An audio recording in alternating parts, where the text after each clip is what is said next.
समय नैमिषारण्य में शौनक आदि 88,000 ऋषि एकत्रित होकर सूत जी से बोले, हे सूत जी, कलियुग में मनुष्यों के कल्याण के लिए ऐसा कौन सा सरल उपाय है जिससे वे दुखों से मुक्त होकर सुख और मोक्ष को प्राप्त कर सकें।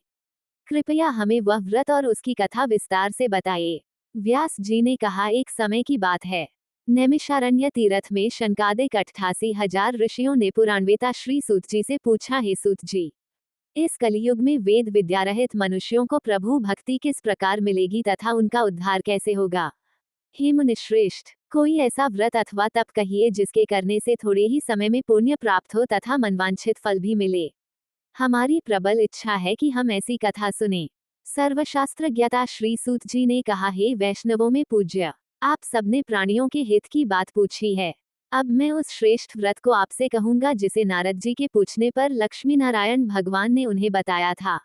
कथा इस प्रकार है, आप सब सुने। एक समय देवर्षि नारद जी दूसरों के हित की इच्छा से सभी लोकों में घूमते हुए मृत्युलोक में आ पहुंचे। यहाँ अनेक योनियों में जन्मे प्रायः सभी मनुष्यों को अपने कर्मों के अनुसार कई दुखों से पीड़ित देखकर उन्होंने विचार किया कि किस यत्न के करने से प्राणियों के दुखों का नाश होगा। ऐसा मन में विचार कर श्री नारद विष्णुलोक गए। वहां श्वेतवर्ण और 4 भुजाओं वाले देवों के ईश नारायण को, जिनके हाथों में शंख, चक्र, गदा और पद्म थे तथा वरमाला पहने हुए थे, देखकर स्तुति करने लगे। नारद जी ने कहा, हे भगवन, आप अत्यंत शक्ति से संपन्न हैं, मन तथा वाणी भी आपको नहीं पा सकती, आपका आदि मध्य अंत भी नहीं है। आप निर्गुण स्वरूप सृष्टि के कारण भक्तों के दुखों को नष्ट करने वाले हो। आपको मेरा नमस्कार है। नारद जी से इस प्रकार की स्तुति सुनकर विष्णु बोले, हे मुनिश्रेष्ठ, आपके मन में क्या है? आपका किस काम के लिए यहाँ आगमन हुआ है? निसंकोच कहें। तब नारद मुनि ने कहा, मृत्युलोक में सब मनुष्य जो अनेक योनियों में पैदा हुए हैं, अपने अपने कर्मों द्वारा अनेक प्रकार के दुखों से पीड़ित हैं। हे नाथ, यदि आप मुझ पर दया रखते हैं तो बताइए, उन मनुष्यों के सब दुख थोड़े से ही प्रयत्न से कैसे दूर हो सकते हैं। विष्णु भगवान ने कहा, हे नारद, मनुष्यों की भलाई के लिए तुमने ये बहुत अच्छा प्रश्न किया है। जिस व्रत के करने से मनुष्य मोह से छूट जाता है, वो व्रत मैं तुमसे कहना चाहता हूँ। बहुत पुण्य देने वाला, स्वर्ग तथा मृत्यु दोनों में दुर्लभ एक उत्तम व्रत है जो आज मैं प्रेमवश होकर तुमसे कहता हूँ।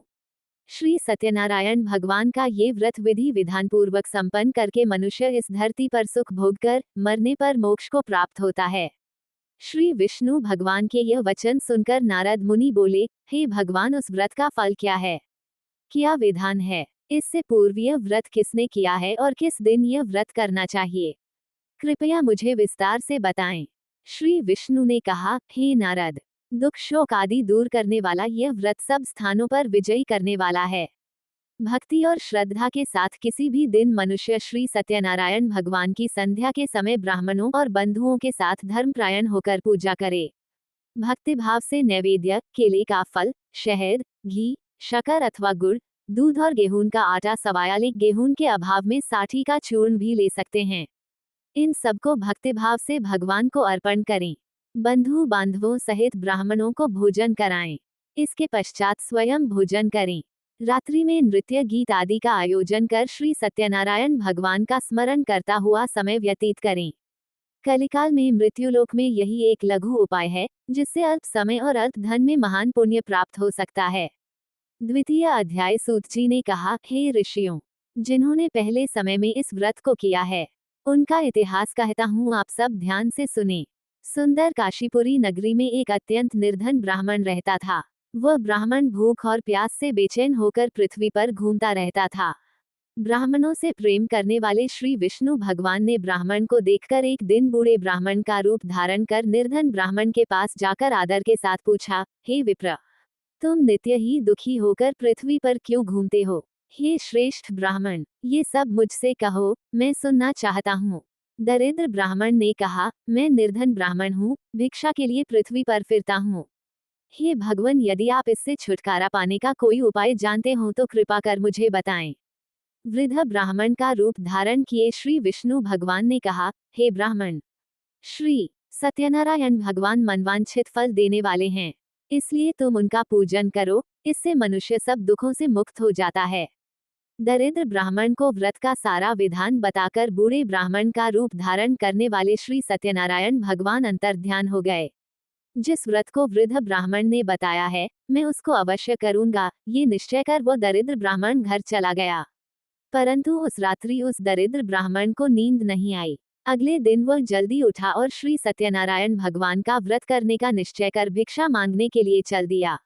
उस दिन उसको भिक्षा में बहुत धन मिला, जिससे उसने पूजा का सामान खरीदा और घर आकर अपने बंधु बांधवों के साथ भगवान श्री सत्यनारायण का व्रत किया।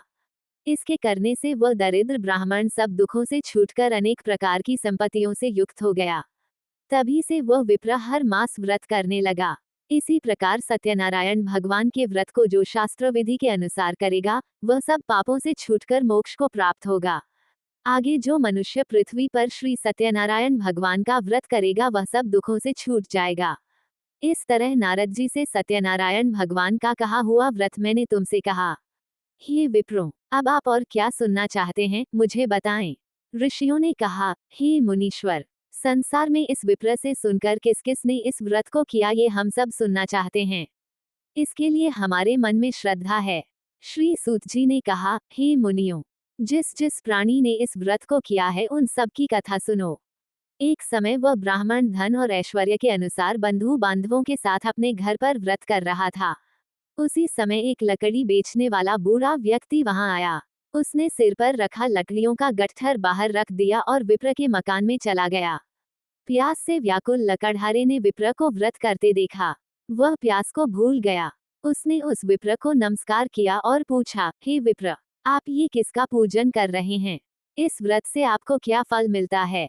कृपा करके मुझे बताएं। ब्राह्मण ने कहा, सब मनोकामनाओं को पूरा करने वाला ये श्री सत्यनारायण भगवान का व्रत है।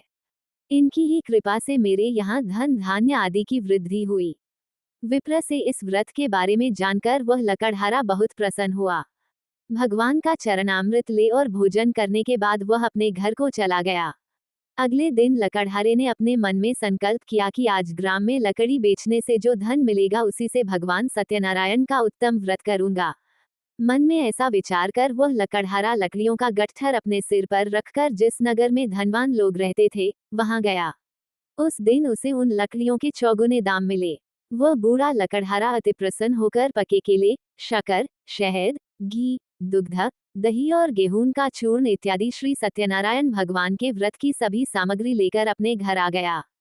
फिर उसने अपने बंधु बांधवों को बुलाकर विधि विधान के साथ भगवान का पूजन और व्रत किया।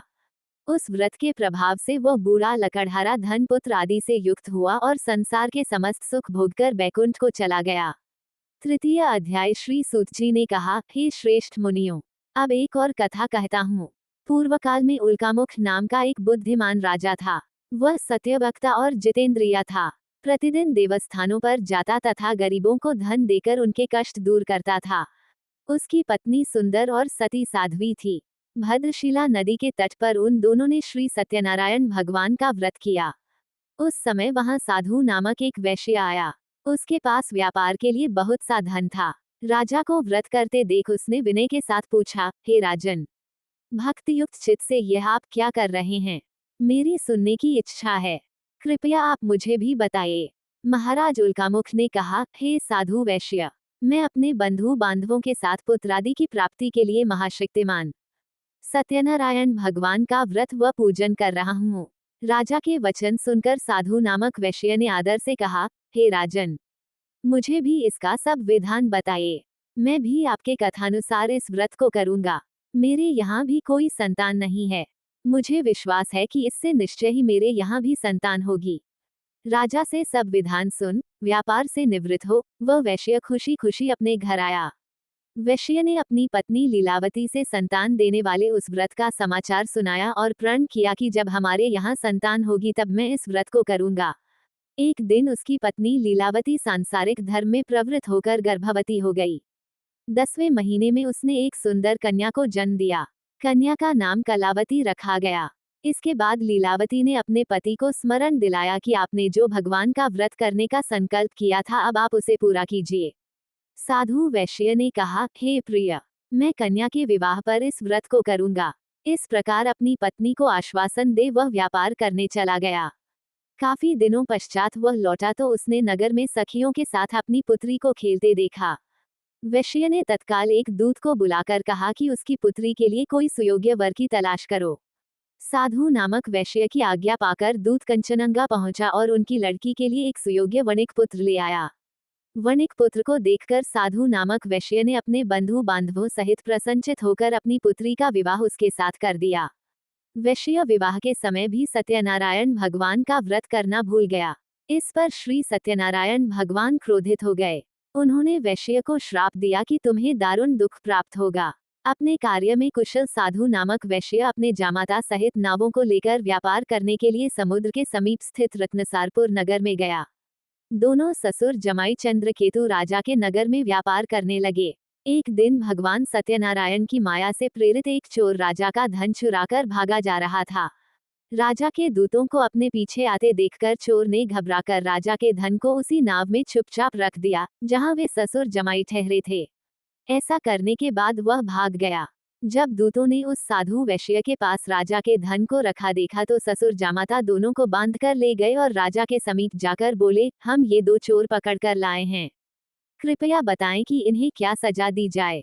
राजा ने बिना उन दोनों की बात सुने ही उन्हें कारागार में डालने की आज्ञा दे दी। इस प्रकार राजा की आज्ञा से उनको कठिन कारावास में डाल दिया गया तथा उनका धन भी छीन लिया गया। सत्यनारायण भगवान के श्राप के कारण साधु वैश्य की पत्नी लीलावती व पुत्री कलावती भी घर पर बहुत दुखी हुई।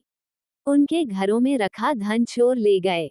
एक दिन शारीरिक व मानसिक पीड़ा तथा भूख प्यास से अति दुखित हो भोजन की चिंता में कलावती एक ब्राह्मण के घर गई। उसने ब्राह्मण को श्री सत्यनारायण भगवान का व्रत करते देखा। उसने कथा सुनी तथा प्रसाद ग्रहण कर रात को घर आई। माता ने कलावती से पूछा, हे पुत्री, तू अब तक कहाँ रही व तेरे मन में क्या है? कलावती बोली, हे माता, मैंने एक ब्राह्मण के घर श्री सत्यनारायण भगवान का व्रत होते देखा है। कलावती के वचन सुनकर लीलावती ने सत्यनारायण भगवान के पूजन की तैयारी की। उसने परिवार और बंधुओं सहित श्री सत्यनारायण भगवान का पूजन व व्रत किया और वर मांगा कि मेरे पति और दामाद शीघ्र ही घर वापस लौट आएं। साथ ही भगवान से प्रार्थना की कि हम सबका अपराध क्षमा करो। श्री सत्यनारायण भगवान इस व्रत से संतुष्ट हो गए। उन्होंने राजा चंद्रकेतु को स्वप्न में दर्शन देकर कहा, हे राजन, जिन दोनों वैश्यों को तुमने बंदी बना रखा है वे निर्दोष हैं, उन्हें प्रातः ही छोड़ दो, अन्यथा मैं तेरा धन, राज्य, पुत्रादि सब नष्ट कर दूंगा। राजा से ऐसे वचन कहकर भगवान अंतर्ध्यान हो गए। प्रातःकाल राजा चंद्रकेतु ने सभा में सबको अपना स्वप्न सुनाया और सैनिकों को आज्ञा दी कि दोनों वणिक पुत्रों को कैद से मुक्त कर सभा में लाया जाए।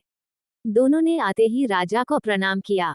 राजा ने उनसे कहा, हे महानुभावों, तुम्हें भाविवश ऐसा कठिन दुख प्राप्त हुआ है, अब तुम्हें कोई भय नहीं है, तुम मुक्त हो। ऐसा कहकर राजा ने उनको नए नए वस्त्राभूषण पहनवाए तथा उनका जितना धन लिया था उससे दूना लौटाकर आदर से विदा किया। दोनों वैश्य अपने घर को चल दिए। चतुर्थ अध्याय श्री सूत जी ने आगे कहा, वैश्य और उसके जमाई ने मंगलाचार करके यात्रा आरंभ की और अपने नगर की ओर चल पड़े। उनके थोड़ी दूर आगे बढ़ने पर दंडी वेशधारी श्री सत्यनारायण भगवान ने उससे पूछा, हे साधु, तेरी नाव में क्या है? अभिमानी वणिक हंसता हुआ बोला, हे दंडी, आप क्यों पूछते हैं? क्या धन लेने की इच्छा है? मेरी नाव में तो बेल और पत्ते भरे हैं। वैश्य का कठोर वचन सुनकर दंडी वेशधारी श्री सत्यनारायण भगवान ने कहा, तुम्हारा वचन सत्य हो। ऐसा कहकर वे वहां से कुछ दूर जाकर समुद्र के किनारे बैठ गए। दंडी महाराजा के जाने के पश्चात वैश्य ने नित्य क्रिया से निवृत्त होने के बाद नाव को ऊंची उठी देखकर अचंभा किया तथा नाव में बेल पत्ते आदि देखकर मूर्छित हो जमीन पर गिर पड़ा। मूर्छा खुलने पर अत्यंत शोक प्रकट करने लगा। तब उसके जामाता ने कहा, आप शोक न करें, ये दंडी महाराज का श्राप है, अतः उनकी शरण में ही चलना चाहिए, तभी हमारी मनोकामना पूरी होगी। जामाता के वचन सुनकर वह साधु नामक वैश्य दंडी महाराज के पास पहुंचा और भक्ति भाव से प्रणाम करके बोला, मैंने जो आपसे असत्य वचन कहे थे उसके लिए मुझे क्षमा करें। ऐसा कहकर वैश्य रोने लगा। तब दंडी भगवान बोले, हे वणिक पुत्र, मेरी आज्ञा से तुझे बार बार दुख प्राप्त हुआ है, तू मेरी पूजा से विमुख हुआ है। साधु नामक वैश्य ने कहा, हे भगवान, आपकी माया से ब्रह्मा आदि देवता भी आपके रूप को नहीं जान पाते, तब मैं अज्ञानी भला कैसे जान सकता हूँ? आप प्रसन्न होइए, मैं अपनी सामर्थ्य के अनुसार आपकी पूजा करूंगा। मेरी रक्षा करो और पहले के समान मेरी नौक को धन से पूर्ण कर दो। उसके भक्तियुक्त वचन सुनकर श्री सत्यनारायण भगवान प्रसन्न हो गए और उसकी इच्छानुसार वर देकर अंतर्ध्यान हो गए। तब ससुर व जामाता दोनों ने नाव पर आकर देखा कि नाव धन से परिपूर्ण है। फिर वह भगवान सत्यनारायण का पूजन कर जामाता सहित अपने नगर को चला। जब वह अपने नगर के निकट पहुंचा तब उसने एक दूत को अपने घर भेजा। दूत ने साधु नामक वैश्य के घर जाकर उसकी पत्नी को नमस्कार किया और कहा, आपके पति अपने दामाद सहित इस नगर के समीप आ गए हैं। लीलावती और उसकी कन्या कलावती उस समय भगवान का पूजन कर रही थीं। दूत का वचन सुनकर साधु की पत्नी ने बड़े हर्ष के साथ सत्यदेव का पूजन पूर्ण किया और अपनी पुत्री से कहा, मैं अपने पति के दर्शन को जाती हूँ, तू कार्य पूर्ण कर शीघ्र आ जाना। परंतु कलावती पूजन एवं प्रसाद छोड़कर अपने पति के दर्शनों के लिए चली गई। प्रसाद की अवज्ञा के कारण सत्यदेव रुष्ट हो गए, फलस्वरूप उन्होंने उसके पति को नाव सहित पानी में डुबो दिया। कलावती अपने पति को न देख रोती हुई जमीन पर गिर पड़ी। नौक को डूबा हुआ तथा कन्या को रोती हुई देख साधु नामक वैश्य दुखित हो बोला, हे प्रभु, मुझसे या मेरे परिवार से जो भूल हुई है उसे क्षमा करो। उसके दीन वचन सुनकर सत्यदेव भगवान प्रसन्न हो गए। आकाशवाणी हुई, हे वैश्य, तेरी कन्या मेरा प्रसाद छोड़कर आई है, इसलिए इसका पति अदृश्य हुआ है। यदि वह घर जाकर प्रसाद खाकर लौटे तो इसका पति अवश्य मिलेगा। आकाशवाणी सुनकर कलावती ने घर पहुंचकर प्रसाद खाया और फिर आकर अपने पति के दर्शन किए। तत्पश्चात साधु वैश्य ने वहीं बंधु बांधवों सहित सत्यदेव का विधिपूर्वक पूजन किया। वह इस लोक का सुख भोगकर अंत में स्वर्गलोक को गया। पंचम अध्याय। श्री सूत जी ने आगे कहा, हे ऋषियों, मैं एक और भी कथा कहता हूँ, उसे भी सुनो। प्रजापालन में लीन तुंगाध्वज नाम का एक राजा था। उसने भगवान सत्यदेव का प्रसाद त्याग कर बहुत दुख पाया। एक समय राजा वन में वन्य पशुओं को मारकर बड़ के वृक्ष के नीचे आया। वहां उसने ग्वालों को भक्ति भाव से बंधु बांधवों सहित श्री सत्यनारायण का पूजन करते देखा, परंतु राजा देखकर भी अभिमानवश न तो वहां गया और न ही सत्यदेव भगवान को नमस्कार ही किया। जब ग्वालों ने भगवान का प्रसाद उनके सामने रखा तो वह प्रसाद त्याग कर अपने नगर को चला गया। नगर में पहुंचकर उसने देखा कि उसका सब कुछ नष्ट हो गया है। वह समझ गया कि यह सब भगवान सत्यदेव ने ही किया है। तब वह उसी स्थान पर वापस आया और ग्वालों के समीप गया और विधिपूर्वक पूजन कर प्रसाद खाया तो सत्यनारायण की कृपा से सब कुछ पहले जैसा ही हो गया और दीर्घकाल तक सुख भोगकर मरने पर स्वर्गलोक को चला गया। जो मनुष्य इस परम दुर्लभ व्रत को करेगा, श्री सत्यनारायण भगवान की कृपा से उसे धन धान्य की प्राप्ति होगी। निर्धन धनी और बंदी बंधन से मुक्त होकर निर्भय हो जाता है। संतानहीन को संतान प्राप्त होती है तथा सब मनोरथ पूर्ण होकर अंत में वह वैकुंठ धाम को जाता है। जिन्होंने पहले इस व्रत को किया, अब उनके दूसरे जन्म की कथा भी सुनिए। शतानंद नामक ब्राह्मण ने सुदामा के रूप में जन्म लेकर श्री कृष्ण की भक्ति कर मोक्ष प्राप्त किया। उल्कामुख नाम के महाराज राजा दशरथ बने और श्री रंगनाथ का पूजन कर वैकुंठ को प्राप्त हुए। साधु नाम के वैश्य ने धर्मात्मा व सत्य प्रतिज्ञा राजा मोरध्वज बनकर अपनी देह को आरे से चीरकर दान करके मोक्ष को प्राप्त हुआ। महाराज तुंगध्वज स्वयंभू मनु हुए। उन्होंने बहुत से लोगों को भगवान की भक्ति में लीन कर मोक्ष प्राप्त किया।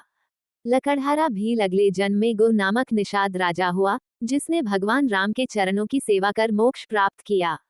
आरती। जय श्री लक्ष्मी रमणा स्वामी, जय लक्ष्मी रमणा। सत्यनारायण स्वामी जन पातक हरना जय। रतन जड़ित सिंहासन अद्भुत छवि राजय। नाद करद निरंतर घंटा ध्वनि बाजय जय। प्रकट भये कले कारण द्विज को दर्श दियो। बूढ़ा ब्राह्मण बन के कंचन महल कियो जय। दुर्बल भील कराल जिन पर कृपा करी। चंद्रचूड़िक राजा तिनकी विपत हरी जय। वैश्य मनोरथ पायो श्रद्धा तज दीनी। सो फल भोग्यो प्रभु जी फेर स्तुति कीन्ही जय। भाव भक्ति के कारण छिन छिन रूप धर्यो। श्रद्धा धारण कीनी जन को काज सरयो जय। ग्वाल बाल संग राजा बन में भक्ति करी। मनवांछित फल दीना दीनदयाल हरि जय। चढ़त प्रसाद सवाया कदली फल मेवा। धूप दीप तुलसी से राजी सत्य देवा जय। श्री सत्यनारायण जी की आरती जो कोई गावे, कहत शिवानंद स्वामी मनवांछित फल पावे जय। अगर आपको ये कथा पसंद आई हो तो लाइक करें, शेयर करें और चैनल को सब्सक्राइब करना न भूलें।